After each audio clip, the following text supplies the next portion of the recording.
Hello friends, আপনারা দেখছেন MT rooftop garden. আজকে আমি দেখাবো রেনেনকুলাস। এর আগে আমি দেখিয়েছিলাম, আমি যখন কিছু ভাল্বস এনেছিলাম তো দেখিয়েছিলাম। তো তার ভিতরে রেনেনকুলাস একটি বিদেশি ফুল, যেটা এখন অনেকেই ছাদ বাগানে সেই ফুলটি লাগাচ্ছে, গ্রো করছে। তো সেই রেনেনকুলাসের সঠিক পরিচর্যা সম্পর্কে আমি দেখাতে চলেছি আজকের ভিডিওতে। এই যে দেখতে পাচ্ছেন রেনেনকুলাস, যাকে বাটার কাপ ফ্লাওয়ার বলা হয়। তো আমি যখন আনবক্স করেছিলাম, বাল্বগুলো নিয়ে এসেছিলাম, তখন এগুলো ড্রাই ছিল, শুকনো ছিল, আমি দেখিয়েছিলাম। তো এগুলোকে আমি পুরো 12 ঘন্টার জন্য ভিজিয়ে রেখেছিলাম। 12 ঘন্টা পর এবং একবার আমি ফাঙ্গিসাইড জলও এগুলোকে ভালো করে ধুয়ে নিয়েছি, যাতে এতে কোনো ফাঙ্গাস না থাকে। তো ভাল্বগুলো জলে ভিজিয়ে রাখার পর দেখতে পাচ্ছেন কত সুন্দর হয়েছে। এখন কিন্তু এই ভাল্বগুলো যদি আমি বসিয়ে দিই, পটিং মিক্সে বসিয়ে দিই, তাহলে কিন্তু এর থেকে খুব সহজেই গাছ হবে এবং 1-2 মাস পরে আমরা কিন্তু খুব সুন্দর ফুল দেখতে পাবো।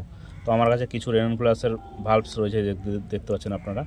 তো এগুলোকে আমি আরেকবার এই জলটা পাল্টে আরেকবার ধুয়ে নেব, যাতে এতে কোনো ফাঙ্গাস না থাকে এবং খুব সহজেই ভাল্বসটা গলে না যায়।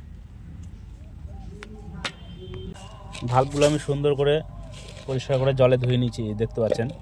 রেনেনকুলাস খুব সেন্সিটিভ ভাল্ব, এতে একটু জল বেশি হয়ে গেলে কিন্তু ভাল্বগুলো পচে যাবে, গ্রো হবে না। আর এই ভাল্বটা কিন্তু এইভাবেই, এই যে দেখতে পাচ্ছেন এইগুলো কিন্তু নিচের দিকে যাবে এবং ভাল্বটা কিন্তু এইখান থেকে গ্রো স্টার্টিং হবে। প্রতিটা ভাল্বেই দেখুন অলরেডি বোঝা যাচ্ছে, এই যে দেখতে পাচ্ছেন। এই ভাল্বটা এইভাবে বসাতে হবে এবং গ্রো কিন্তু এখান থেকেই স্টার্ট হবে। তো মাটি আমার রেডি করা আছে, যেহেতু আমি এই ভাল্বগুলো এখন বসিয়ে দেবো। যে মাটি আমি দেখিয়েছিলাম আপনাদের যে কীভাবে মাটি প্রস্তুত করতে হবে, আগের ভিডিওতে আমি দেখিয়েছিলাম। মাটি আমার প্রস্তুত করা আছে এবং গ্রো ব্যাগও রেডি আছে। তো আমি এই ভাল্বগুলো এখন বসিয়ে দেবো।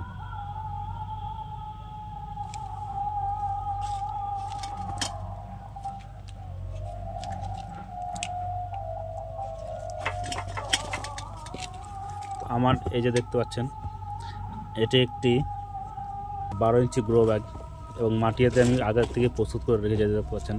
মাটিটা কত হালকা দেখুন। তো এতেই আমি এখন এই ভাল্বগুলো বসিয়ে দেবো।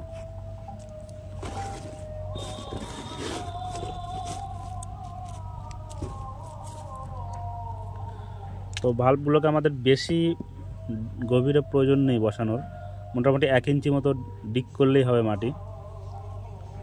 তো এইভাবে নিয়ে আমাদের এইভাবে ভাল্বগুলো বসিয়ে দিতে হবে এবং হালকা করে আমরা মাটি দিয়ে কভার করে দেবো, বেশি না, হালকা করে, জাস্ট এইরকম। তো এইভাবে আমি সব ভাল্বগুলো বসিয়ে দেবো।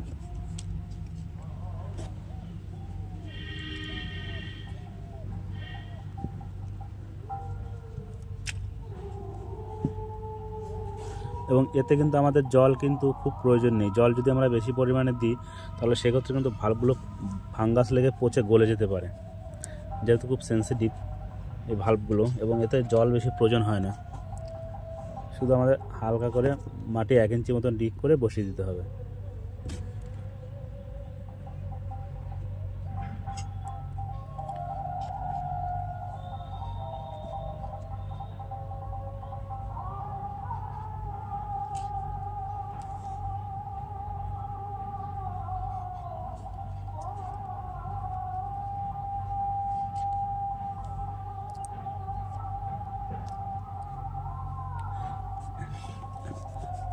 তো ভাল্বগুলো আমার বসানো হয়ে গেছে।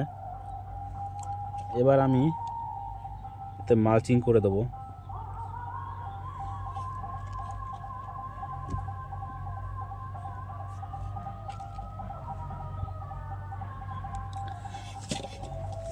তো আমার কাছে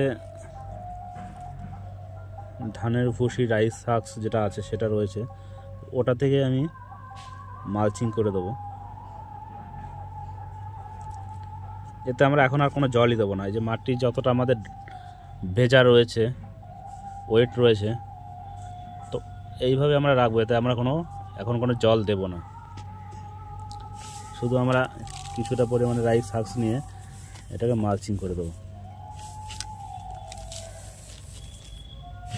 এই ঠিক এইভাবে।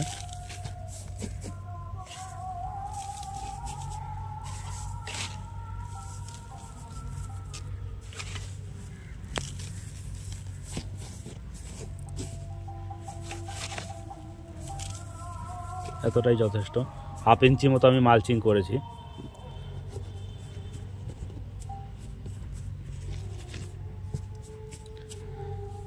এতটাই যথেষ্ট। এবার শুধু গ্রো হওয়ার অপেক্ষা। কয়েকদিন আগে আমি এই দেখতে পাচ্ছেন এশিয়াটিক লিলির বাল্বস আমি দেখিয়েছিলাম ভিডিওতে, যে আমি বসিয়েছিলাম। তো দেখুন অলরেডি কিন্তু এর গ্রোথ স্টার্ট শুরু হয়ে গেছে, এই যে দেখতে পাচ্ছেন। তো বন্ধুরা, আজকের ভিডিওতে এই পর্যন্তই। আগামী ভিডিওতে নতুন কোনো ভিডিও নিয়ে দেখা হবে। ততক্ষণ পর্যন্ত সবাই ভালো থাকবেন, সুস্থ থাকবেন।